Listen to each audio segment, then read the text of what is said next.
പാകിസ്ഥാൻ അയച്ച ഒരു long range GPS guided drone നമ്മുടെ എയർഫോഴ്സ് സ്റ്റേഷനിലുള്ള സൈനിക ആശുപത്രിയിൽ വന്ന് പതിച്ചു.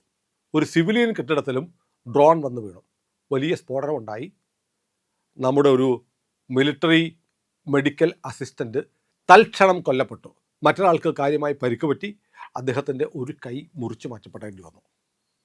ദാരുണമായൊരു സംഭവമാണ്. ഈ സംഭവം നടന്നത് ഓപ്പറേഷൻ സിന്ദൂറിൻ്റെ സമയത്താണ്. ഇതാദ്യമായി നമ്മുടെ ഒരു എയർഫോഴ്സ് സ്റ്റേഷനിലെ സൈനിക ആശുപത്രിക്ക് നേരെ പാകിസ്ഥാൻ അയച്ച ഒരു ഡ്രോൺ ലക്ഷ്യം കണ്ടു എന്നുള്ള വിവരം പുറത്തുവിട്ടിരിക്കുന്നത് വെസ്റ്റേൺ എയർ കമാൻഡിൻ്റെ എയർ മാർഷലായിരുന്ന ജിതേന്ദ്ര മിശ്രയാണ്. അദ്ദേഹത്തിന് ഈ ഓപ്പറേഷൻ സിന്ദൂറിൽ എയർഫോഴ്സ് എടുത്ത അത്യുജ്വലമായ പ്രകടനത്തിൻ്റെ പേരിൽ സർവോത്തം യുദ്ധസേവാ മെഡൽ നൽകി ഭാരതം ആദരിച്ചിരുന്നു. ഓപ്പറേഷൻ സിന്ദൂറുമായി ബന്ധപ്പെട്ട് നമ്മൾ അറിയാത്ത ഒരുപാട് കാര്യങ്ങൾ പതുക്കെ ഡീക്ലാസിഫൈ ചെയ്യുകയാണ് നമ്മുടെ സൈനിക നേതൃത്വം. ആദ്യം Ajit Doval, national security adviser, discovery ചാനലിൽ കുറച്ച് കാര്യങ്ങൾ പറഞ്ഞു. അതിനുശേഷം ഡൽഹിയിലെ വിവേകാനന്ദ സെൻറ്ററിൽ നടന്ന ഒരു സെഷനിൽ വെച്ച് സംയുക്ത സേനാ മേധാവിയായിരുന്ന അനിൽ ചൗഹാൻ ചില വെളിപ്പെടുത്തലുകൾ നടത്തി. അത് തിരുവോണ ദിവസം പ്രേക്ഷകരെ ഞങ്ങൾ അറിയിച്ചിരുന്നു. ഇപ്പോൾ രണ്ടാമത്തെ വെളിപ്പെടുത്തൽ വന്നിരിക്കുന്നു. അതായത് പാകിസ്ഥാൻ നമുക്ക് നേരെ ആക്രമണം നടത്തി, നമുക്ക് കാര്യമായ നാശനഷ്ടങ്ങളൊന്നും പറ്റിയിട്ടില്ല എന്നായിരുന്നു നമ്മൾ ഇതുവരെ കരുതിയിരുന്നത്. പക്ഷേ ഒരു ഡ്രോൺ, ആയിരക്കണക്കിന് ഡ്രോണുകളും നൂറുകണക്കിന് മിസൈലുകളുമാണ് പാകിസ്ഥാൻ നമുക്ക് നേരെ അയച്ചത്. പക്ഷെ അതിലൊരെണ്ണം, ഒരു GPS long range guided drone വന്നിട്ട് നമ്മുടെ സൈനിക ആശുപത്രിയിൽ ഹിറ്റ് ചെയ്തു. അതിൻ്റെ ഭാഗമായിട്ട് ഒരാൾ മരിക്കുകയും ഒരാളുടെ കൈ മുറിച്ചു മാറ്റുകയും ചെയ്യുന്ന ദുഃഖകരമായ സംഭവമുണ്ടായി എന്നാണ് ജിതേന്ദ്ര മിശ്ര പറഞ്ഞിരിക്കുന്നത്. അപ്പോൾ നോക്കൂ, ആശുപത്രികൾ ആക്രമിക്കാൻ പാടില്ല, ഇപ്പോൾ ഗാസയിൽ ആശുപത്രികൾ ആക്രമിക്കുന്നു, സ്കൂളുകൾ ആക്രമിക്കുന്നു എന്നൊക്കെ പറഞ്ഞ് ഇവിടെ നിലവിളിക്കുന്ന ആളുകൾ അറിയണം, നിങ്ങളുടെ പ്രിയപ്പെട്ട പാകിസ്ഥാൻ ഇന്ത്യക്ക് നേരെ വലിയ തോതിൽ ആക്രമണം നടത്തിയപ്പോൾ ഒരൊറ്റ എണ്ണം ഒരു ഡ്രോൺ മാത്രം നമ്മുടെ ഇൻ്റർസെപ്ഷനെ മറികടന്ന് വന്ന് ഹിറ്റ് ചെയ്തു. അതിനെക്കുറിച്ചാണ് പറയുന്നത്. എന്തെങ്കിലും പറയാനുണ്ടോ? ആശുപത്രിയിൽ ആക്രമണം നടത്തി, സൈനിക ആശുപത്രിയിലും ഒരു സിവിലിയൻ ഓഫീസിലും ഡ്രോൺ വന്ന് പതിച്ചതിനെക്കുറിച്ച് നിങ്ങൾക്ക് എന്തെങ്കിലും പറയാനുണ്ടോ? ഒന്നും പറയാനില്ല. കാരണം പാകിസ്ഥാനല്ലേ ആക്രമിച്ചത്. കണ്ടില്ലേ, ഇന്ത്യക്ക് കിട്ടി എന്ന് പറഞ്ഞ് നിങ്ങൾ സന്തോഷിക്കും. പക്ഷേ യുദ്ധമാണ്, അങ്ങോട്ടും ഇങ്ങോട്ടും ഉണ്ടാവും. നോക്കൂ, പാകിസ്ഥാൻ എന്തുകൊണ്ടാണ് നമ്മളെ ആക്രമിച്ചത്? പഹൽഗാമിൽ നമ്മുടെ സഹോദരങ്ങളെ മതം ചോദിച്ച് വെടിവെച്ചു കൊന്നതിന്, സ്ത്രീകളുടെ നെറ്റിയിലെ സിന്ദൂരം മായ്ച്ചതിന്, മോദിയോട് പോയി പറയാൻ പറഞ്ഞതിന് പ്രതികാരം ചെയ്യാൻ വേണ്ടി പ്രധാനമന്ത്രിയുടെ നിർദ്ദേശാനുസരണം ഓപ്പറേഷൻ സിന്ദൂർ എന്ന സൈനിക ഓപ്പറേഷൻ നമ്മൾ ആരംഭിച്ച് മെയ് 7-ാം തീയതി ഇന്ത്യ ലഷ്കർ-ഇ തൈബയുടെ 9 കേന്ദ്രങ്ങൾ ആക്രമിച്ചു.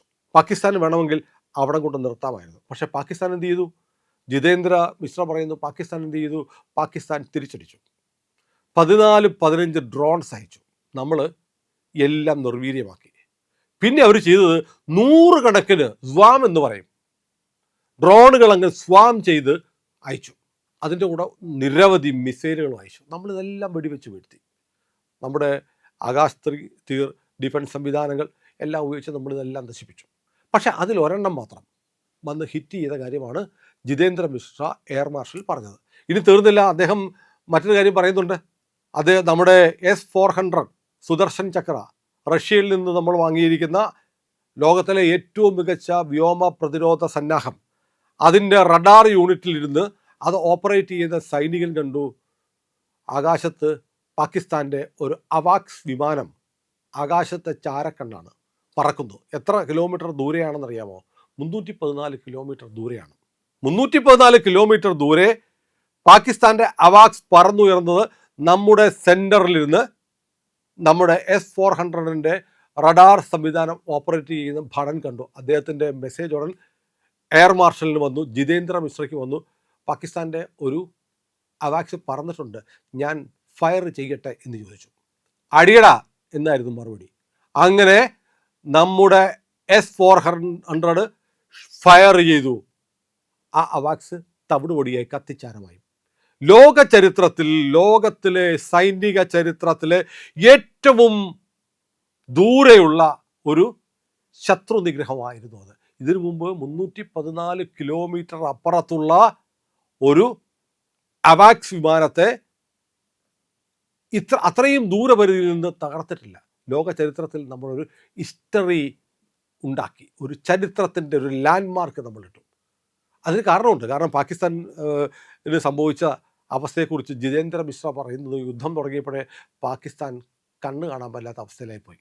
ഇന്നലെ ഞാൻ അനിൽ ചൗഹാൻ പറഞ്ഞപ്പോൾ പറഞ്ഞു, നമ്മുടെ കപ്പലുകൾ, യുദ്ധക്കപ്പലുകൾ, നേവി കപ്പലുകൾ എവിടെയാണെന്ന് പാകിസ്ഥാൻ അറിയാൻ ഒരു മാർഗ്ഗമില്ലായിരുന്നു. കാരണം അവർ കണക്ക് കൂട്ടി ഇതിനേക്കാളും 100ഉം 300ഉം നോട്ടിക്കൽ മൈൽ അപ്പുറത്തായിരുന്നു നമ്മുടെ വിമാനങ്ങൾ. അവരുടെ ലോങ് റേഞ്ച് മാരിടൈം വിമാനങ്ങൾ പറന്നില്ല.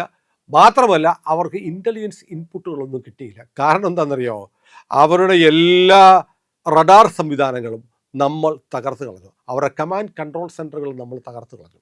അങ്ങനെ എന്താണ് സംഭവിക്കുന്നതെന്ന് അറിയാനുള്ള സംവിധാനമില്ലാതെ പാകിസ്ഥാൻ ബ്ലൈൻഡായിപ്പോയി, അന്ധമായിപ്പോയി. ഇന്ത്യക്ക് പാകിസ്ഥാനിൽ എവിടെ കയറിയും എന്തും ചെയ്യാവുന്ന അവസ്ഥ വന്നു. അപ്പോഴാണ് എന്നാൽ പിന്നെ ഇനി നിരീക്ഷിക്കാൻ വേണ്ടി അവാക്സ്, ആകാശത്ത് നിന്ന് പ്രവർത്തിക്കുന്ന റഡാർ സംവിധാനമുള്ള വിമാനം ഇവർ പറത്തിയത്. അതാണ് നമ്മൾ 314 കിലോമീറ്റർ അപ്പുറത്ത് നിന്ന് അടിച്ചു കളഞ്ഞത്. അപ്പോൾ അത് സൈനിക ചരിത്രത്തിലെ, ലോക സൈനിക ചരിത്രത്തിലെ, ലോക യുദ്ധ ചരിത്രത്തിലെ ഒരു വലിയ നാഴികക്കല്ലാണ്. ഞാൻ പറഞ്ഞു കഴിഞ്ഞല്ലോ. അപ്പോൾ ഇദ്ദേഹം പറയുകയാണ്, നമുക്ക് S-400 നമ്മുടെ കയ്യിലുണ്ട്, നമുക്ക് 3 ആദ്യം കിട്ടി, നമ്മൾ 5 യൂണിറ്റാണ് ഓർഡർ ചെയ്തത്, 3 കിട്ടി, എയർഫോഴ്സിൻ്റെ പക്കലുണ്ട്, 4മത്തത് കഴിഞ്ഞ ജൂണിലാണ് കിട്ടിയത്, 5മത്തത് വരുന്നുണ്ട്. പക്ഷേ 3 S-400 നമ്മുടെ കയ്യിലുള്ളത് പാകിസ്ഥാനെ വിറപ്പിക്കുന്നുണ്ടായിരുന്നു. അവർ എവിടെയൊക്കെയാണ് നമ്മുടെ S-400 ഉള്ളത് എന്നറിയാൻ വേണ്ടി അവർ ചില പണികൾ ചെയ്തു. അവർ ചാരന്മാരെ അയച്ചു. ഇവിടെയുള്ള അവരുടെ സ്ലീപ്പർ സെല്ലുകളോട് പറഞ്ഞു, നിങ്ങൾ ഇത് S-400 എവിടെയുണ്ടെന്ന് കണ്ടെത്തി തരണം. നോക്കൂ, ശ്രദ്ധിക്കണം, എന്താണ് ഇവിടെയുള്ള അവരുടെ സ്ലീപ്പർ സെല്ലുകൾ. അപ്പോൾ പാകിസ്ഥാൻ്റെ സ്ലീപ്പർ സെല്ലുകൾ ഇവിടെയുണ്ട്. ഇതാണ് ലോക്നാഥ് ബെഹ്റ പറഞ്ഞത്, ഇവിടെ ISൻ്റെ സ്ലീപ്പർ സെല്ലുകൾ ഉണ്ട് എന്ന്. റിട്ടയർ ചെയ്യുമ്പോൾ ലോക്നാഥ് ബെഹ്റ പറഞ്ഞിരുന്നു DGP, പിന്നെ വേണ്ടിയിട്ടില്ല കേട്ടോ, പിന്നെ വേണ്ടിയിട്ടില്ല. റിട്ടയർ ചെയ്യുന്നതിന് തൊട്ട് മുമ്പ് എന്തെങ്കിലും പറഞ്ഞിട്ട് അദ്ദേഹം സ്വസ്ഥമായി കൊച്ചി മെട്രോയുടെ MD ആയിട്ടിരിപ്പുണ്ട്. കൊച്ചി മെട്രോ കേരള മെട്രോ ആക്കിയിട്ട് കേരളം മുഴുവൻ തൻ്റെ അധികാരം വ്യാപിപ്പിക്കാൻ വേണ്ടി ഒരു ശ്രമം നടത്തി സതീശൻ പോയി പണി നോക്കാൻ പറഞ്ഞ് നമുക്കറിയാം. അതവിടെ നിൽക്കട്ടെ. ഏതായാലും ഈ ഇവിടെ ഉള്ള സ്ലീപ്പർ സെല്ലുകളെ ഉപയോഗിച്ചിട്ട് S-400 സ്റ്റേഷൻ ചെയ്തിരിക്കുന്നത് എവിടെയാണെന്ന് അറിയാൻ വേണ്ടി ഇവർ ശ്രമിച്ചു എന്നാണ് പറയുന്നത്. പിന്നെ ആദംപൂർ എയർ ബേസിലേക്ക് ഇവർ മിസൈലുകളും ഡ്രോണുകളും അയച്ചു. ആദംപൂരിൽ നമ്മുടെ S-400 ഉണ്ട് എന്ന് ഇവർക്ക് എങ്ങനെയോ വിവരം കിട്ടിയിരുന്നു. എന്നിട്ട് ഇവർ വലിയ കൊട്ടി ഘോഷിച്ചു, ആദംപൂരിൽ S-400 തകർത്തു എന്ന് പറഞ്ഞിട്ട്. പിറ്റേന്ന് നരേന്ദ്രമോദി ആദംപൂർ എയർബേസ് സന്ദർശിച്ചു. അതിൻ്റെ പശ്ചാത്തലത്തിൽ അദ്ദേഹത്തിൻ്റെ പിന്നിൽ S-400 ചിത്രം ഉൾപ്പെടെ കാണിച്ചുകൊണ്ടുള്ള ചിത്രങ്ങൾ നമ്മൾ പുറത്തുവിട്ടു. പാകിസ്ഥാൻ ഒന്നും ചെയ്യാൻ പറ്റിയില്ല. അപ്പോൾ ഏതായാലും സൈന്യത്തിന് പൂർണ്ണ സ്വാതന്ത്ര്യം നരേന്ദ്രമോദി സർക്കാർ നൽകിയിട്ടുണ്ടായിരുന്നു എന്നുള്ളത് എയർ മാർഷൽ ജിതേന്ദ്ര മിശ്ര ആവർത്തിക്കുന്നുണ്ട്.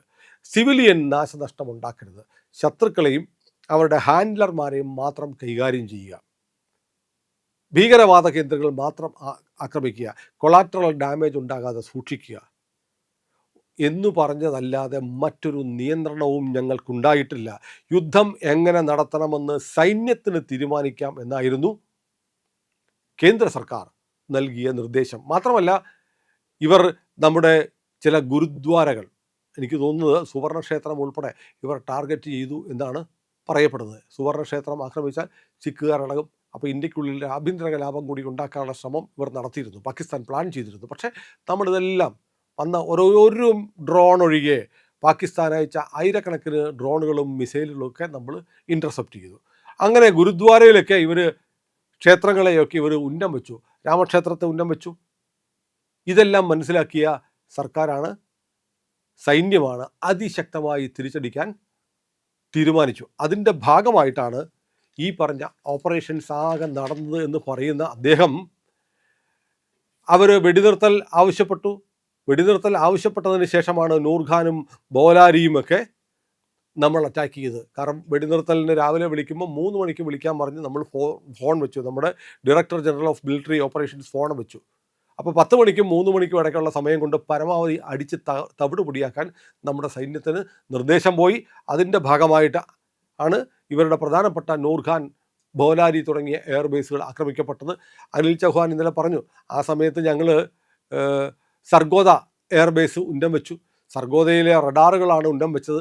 അതിലേക്ക് പോയ ലോയിറ്ററിങ് മുണീഷൻ ചിലപ്പോൾ ലക്ഷ്യം ഹിറ്റ് ചെയ്യാൻ പറ്റാതെ നേരെ ചെന്ന് വിട്ട സാധനം എവിടെയെങ്കിലും കൊള്ളാതെ പോരുമില്ല. അതുകൊണ്ട് നേരെ പോയി കിരാന ഹിൽസിൽ അടിച്ചതായിരിക്കാം. നമ്മൾ മനഃപൂർവ്വം കിരാന ഹിൽസ് അടിച്ചതല്ല എന്ന് അനിൽ ചൗഹാൻ പറഞ്ഞത് തിരുവോണ ദിവസം ടെലികാസ്റ്റ് ചെയ്ത വീഡിയോയിൽ ഞങ്ങൾ പറയുന്നുണ്ട്. കാണാത്തവർ അത് കാണണം. ഏതായാലും ഏറ്റവും പ്രധാനപ്പെട്ട ഒരു കാര്യം കൂടി മിശ്ര എയർ മാർഷൽ പറയുന്നുണ്ട്. അതായത് പാകിസ്ഥാനിലെ മതമൗലികവാദികളുടെ ഏറ്റവും വലിയ ആസ്ഥാനം മുരിദ്കെയിലുള്ള ലഷ്കർ ഇ തൊയ്ബയുടെ കേന്ദ്രമാണ് മുരിദ്കെ. മുരിദ്കെ ആക്രമിച്ചത് ഇന്ത്യയുടെ വനിതാ പൈലറ്റുമാരാണ്. അതായത് മതഭ്രാന്തന്മാരായ പുരോഹിതന്മാരിരിക്കുന്ന സ്ഥലമാണ് മുരിദ്കെ. അവിടെ വനിതകൾ പോയാണ് നമ്മുടെ വനിതാ പൈലറ്റുകൾ, സോണിയ ഖുറേഷിയെ പോലെയുള്ള ആളുകളായിരിക്കാം, പേര് പറഞ്ഞിട്ടില്ല, പേര് വെളിപ്പെടുത്താത്തതായിരിക്കാം, ഇനി മറ്റൊരു സന്ദർഭത്തിൽ പേരുകൾ പറഞ്ഞേക്കാം. ഏതായാലും സോണിയ ഖുറേഷി ആണ് എന്നാണ് നമ്മൾ അനുമാനിക്കേണ്ടത്. കാരണം അതിനുശേഷം സോണിയ ഖുറേഷിക്ക് കിട്ടിയ ഒരു പ്രാധാന്യമൊക്കെ നമ്മൾ കാണുന്നുണ്ട്.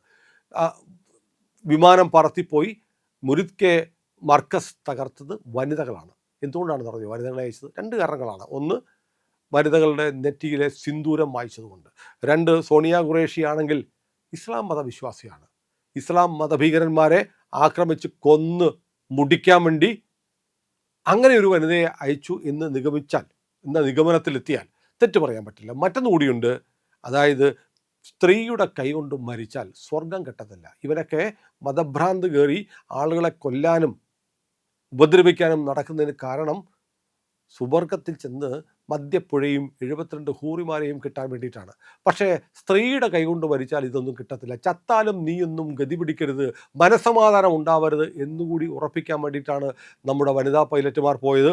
മുരിദ്കെ മാത്രമല്ല, മെയ് 10-ാം തീയതി കമാൻഡ് ആൻഡ് കൺട്രോൾ സെൻറ്ററുകൾ തകർത്തതും വനിതകളാണ്, നമ്മുടെ വനിതാ പൈലറ്റുമാരാണ് എന്നുള്ള വെളിപ്പെടുത്തൽ ജിതേന്ദ്ര ശർമ്മ നടത്തുന്നുണ്ട്. പ്രിയപ്പെട്ടവരെ, ഇതൊന്നും നമ്മുടെ നാട്ടിലെ പത്രങ്ങളിൽ വരത്തില്ല കേട്ടോ, നമ്മുടെ ചാനലുകളും പറയത്തില്ല. വളരെ പ്രധാനപ്പെട്ട വിവരങ്ങളല്ലേ. ആദ്യമായിട്ട് പറയുകയാണ്, ഒരു ഡ്രോൺ വന്ന് നമ്മുടെ ഒരാശുപത്രിയിൽ പതിച്ചു, നമ്മുടെ 2 മെഡിക്കൽ അസിസ്റ്റൻറ്റുമാർക്ക് പരിക്കേറ്റു, ഒരാൾ മരിച്ചു, ഒരാളുടെ കൈ മുറിച്ചു മാറ്റപ്പെടാൻ വിട്ടു. ഇത്തരം കാര്യങ്ങളൊക്കെ പറയുമ്പോൾ ഇത് ലോകത്തെ അറിയിക്കണ്ടേ? പക്ഷേ കേരളത്തിലെ മാധ്യമങ്ങൾ പറയില്ല. പറയാൻ ഇന്ത്യ ലൈവ് പോലെയുള്ള ദേശീയ പക്ഷത്ത് നിൽക്കുന്ന മാധ്യമങ്ങൾ മാത്രമേ ഉള്ളൂ. പ്രിയപ്പെട്ടവരെ, നമ്മുടെ ചാനൽ നിങ്ങൾ ഇനിയും സബ്സ്ക്രൈബ് ചെയ്തിട്ടില്ല എങ്കിൽ ഇന്ന് തന്നെ, ഇപ്പോൾ തന്നെ ചെയ്യണേ.